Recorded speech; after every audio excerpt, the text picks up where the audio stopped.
ஆண்டவராகிய இயேசு கிறிஸ்துவின் விலையேறப்பெற்ற பரிசுத்தமுள்ள நாமத்தில் அன்பின் வாழ்த்துக்கள். கிறிஸ்தவ வாழ்க்கை என்பது பேச்சில் அல்ல, பலத்தில். காட்சி அல்ல, சாட்சி. நாம் காட்சிகளாய் அல்ல, சாட்சிகளாய் வாழ அழைக்கப்பட்டவர்கள். அப்படிப்பட்ட நாட்களாய் வர நாட்கள் எனக்கும் உங்களுக்கும் மாறுவதாக. வேதவசனத்திலிருந்து ஒரு வார்த்தையை வாசிக்க கவனிக்கலாம். தீத்து 2:8. எதிரியானவன் உங்களை குறித்து பொல்லாங்கு சொல்கிறதற்கு ஒன்றுமில்லாமல் வெட்கப்படத்தக்கதாக.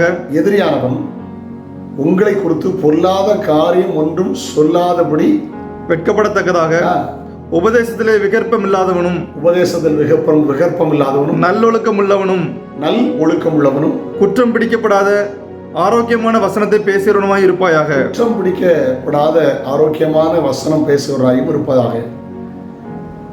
நல்ல ஒரு சாட்சி உள்ள வாழ்க்கையை வாழ வேண்டும் என்று தேவ மனிதன் அவரை அறிவுறுத்துகிறார். எனக்கு தேவன் நம்மிடத்தில் எதிர்பார்க்கிறது சாட்சி உள்ள வாழ்க்கை.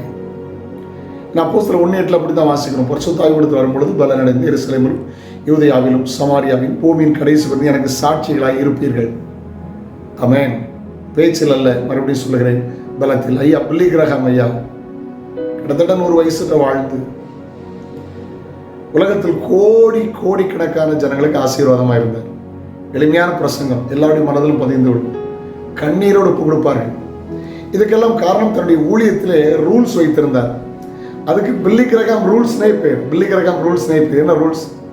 ஊழியத்தில் இருக்கிறவர் தன் மனைவியை தவிர வேற எந்த மனைவியோடு உட்கார்ந்து ஹோட்டலில் சாப்பிடக்கூடாது. தன் மனைவியை தவிர வேற இருவரோடும் பிரயாணம் பண்ணக்கூடாது.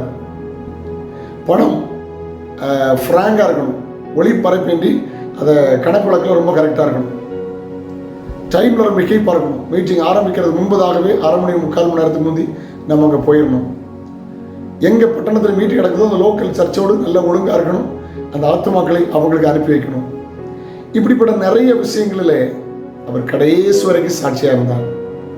அமெரிக்காவில், பிரிட்டனில், ஹாலண்டில் அரசு குடும்பத்தோடு அவருக்கு விருந்தளிக்க அவர் அழைத்த போது 45 நிமிஷத்துக்கு முன்பதாக போய் சேர்ந்து விடுவார். காரணம், ஏதாவது தவிர்க்க முடியாத காரணங்கள் வந்து தாமதமாகிவிடக்கூடாது என்பதற்காக கடைசி வரையிலும் அவர் போட்ட ரூல்ஸில், இந்த பில்லி கிரஹாம் பிரின்சிபலில், ரூல்ஸில் அவர் தவறுனதே இல்லை. நம்ம இன்னைக்கு எப்படி இருக்கிறோம்? சில நேரம் காட்சிகளாக மாறுறோம், ஆனால் சாட்சிகளாக இல்லை. ஹல்லேலூயா, ஆமென். நம்முடைய சாட்சி தான் காட்சியாக மாறணும், காட்சி சாட்சியாக மாறாது. ஹல்லேலூயா. சாட்சிகளாய் வாழ்வோம். நீங்கள் உலகத்துக்கு உப்பாக இருக்கீங்க, நீங்கள் உலகத்துக்கு வெளிச்சமாக இருக்கீங்க. ஆமென். ஹல்லேலூயா. உப்பா வெளிச்சமா? வெளிச்சம் இருளை மாற்றும், உப்பு ருசி உள்ளதாய் மாற்றும். நீங்கள் எப்படி இருக்கீங்க? ஒரு சாட்சி உள்ள வாழ்க்கை வாழுங்க. யோபு சொல்லும்போது, என்னுடைய சாட்சி பரலோகத்தில் இருக்கிறது, என்னை குறித்து சாட்சி கொடுக்கிறவர் பரலோகத்தில் இருக்கிறார்னு சொல்கிறார். ஆமென். பூமியிலும் சாட்சி, பரலோகத்திலும் சாட்சி. மனைவி சாட்சி கொடுத்தாங்க. உத்தமன், சன்மார்க்கன், தேவனுக்கு பயந்து பொல்லாப்பை விட்டு விலகிறவன். கர்த்தர் சாட்சி கொடுத்தார். என் தாசனாகி யோபு மேல் கவனம் வைத்தாய, உத்தமன், சன்மார்க்கன், பொல்லாப்பை விட்டு விலகிறவன் என்று ஆண்டவர் சாட்சி கொடுத்தார். சாத்தான சாட்சி கொடுக்கிறான். விருதவாகவா யோபு உம்மை சேவிக்கிறான், நீர் அவரையும் அவன் வீட்டையும் அவனுக்குண்டாகிய சுற்றி எல்லாவற்றையும் வெயிலடைத்திருக்கிறேன், அவன் கைகளின் வியாசத்தை ஆசீர்வதிக்கிறேன் என்று சாத்தானும் சாட்சி கொடுத்தான். வேதம் சாட்சி கொடுக்கிறது, உடைய வாழ்க்கையை கொடுக்கிறது. ஒரு சாட்சி உள்ள வாழ்க்கை வழங்க. ஹல்லேலூயா. அநேகருக்கு ஆசீர்வாதமா, அநேகருக்கு மாதிரியா ஒரு சாட்சியான வாழ்க்கை வாழ கர்த்தர் உங்களுக்கு கிருபை தருவாராக. எப்போ சாட்சி? பரிசுத்த ஆவியிடத்தில் வரும்போது பலன் அடைந்து நீங்கள் சாட்சியாக மாறுவீர்கள். பரிசுத்த ஆவியானவரை சார்ந்து கொள்ளுங்கள். பரிசுத்த ஆவியின் பலனிலே ஹல்லேலூயா குடும்பத்துக்கும் திருச்சபைக்கும் தேசத்துக்கும் சாட்சிகளாய் மாறுங்கள்.